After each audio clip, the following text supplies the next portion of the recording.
Okay, so the tongue is super responsible for our snoring. It's also very, very commonly the reason for forward head posture. So we're gonna stretch out that tongue while we open up our posture slightly.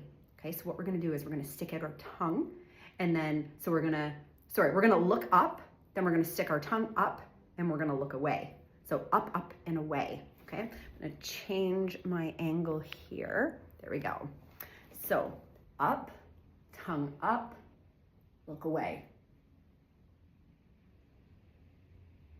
And then you can come back down. And up, up, away. Okay, so I'll just do that one more time without talking, but up, up, away.